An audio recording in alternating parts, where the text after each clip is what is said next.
¿Alguna vez han pensado en esto?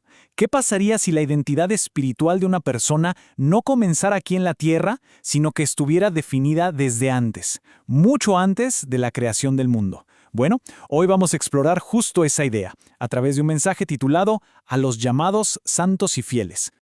Y para desglosar bien este tema, nos vamos a basar en una prédica muy interesante del Tabernáculo Emanuel, allá en Grecia, Costa Rica. Vamos a meternos de lleno en las ideas clave de ese mensaje para entenderlo de una forma clara y directa. Todo arranca con este versículo de Apocalipsis que es, potentísimo. Pero, a ver, ¿quiénes son exactamente estas personas? ¿Qué significa ser llamado, elegido y fiel? Pues el predicador se dedica precisamente a desentrañar esa pregunta. Muy bien, empecemos por la primera parte. Para definir a quién se dirige este mensaje, el predicador utiliza un contraste que la verdad es muy revelador.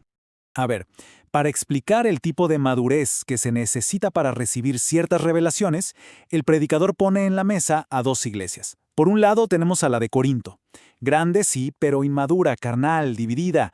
Y por otro, la de Éfeso, más pequeña quizá, pero espiritualmente madura, unida, lista para recibir los misterios más profundos de la palabra. Esa, dice él, es la condición ideal. Y aquí es donde viene el punto central. El predicador afirma que esta identidad de santos y fieles no es algo que se adquiere de un día para otro. Es una posición que, según este mensaje, fue establecida por Dios para un grupo específico de creyentes desde antes de que todo comenzara. Ahora, para entender el contexto de esta identidad, el predicador nos lleva al mismísimo origen de todo conflicto espiritual. Así que pasemos a la sección 2, una guerra en el cielo. Según nos cuenta el predicador, las luchas que se enfrentan hoy no son nada nuevo. De hecho, son como la continuación de una guerra cósmica que no empezó en el jardín del Edén, sino en el cielo. Y la razón de todo, una sola palabra: adoración. La raíz de toda la rebelión, según el predicador, fue la envidia. Lucifer, un ángel de altísimo rango, codició la adoración que solo le pertenecía a Dios.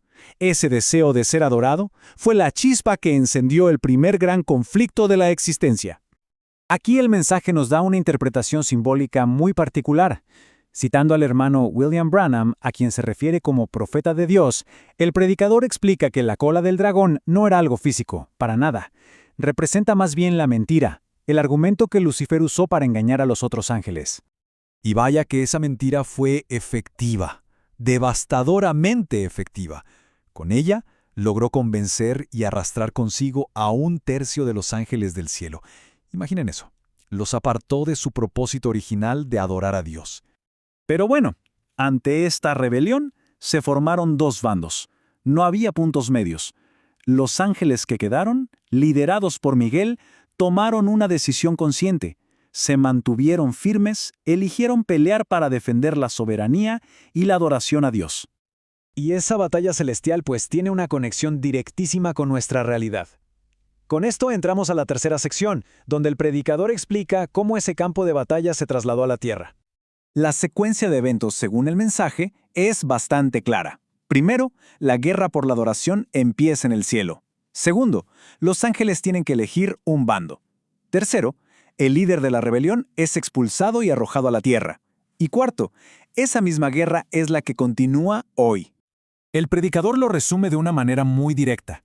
Dice que lo que se vive aquí es en esencia una guerra, una continuación de la que comenzó en el cielo.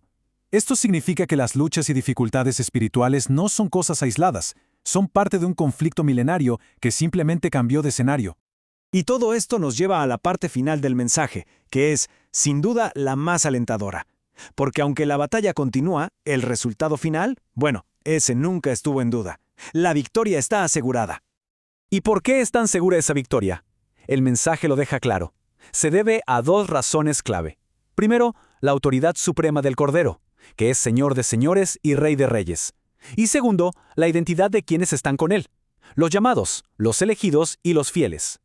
Y aquí llega la revelación que une absolutamente todo el mensaje. El predicador afirma que los llamados y fieles en la tierra hoy son las mismas almas que, como ángeles, tomaron la decisión de quedarse con Miguel en aquella primera batalla celestial. La lealtad, dice, fue probada y demostrada antes de venir a este mundo. Con esta frase, el predicador sella su mensaje con una certeza absoluta. Y la lógica es simple, ¿no? Si el enemigo ya fue derrotado una vez en un campo de batalla superior, su derrota aquí, en este campo terrenal, es, pues, inevitable.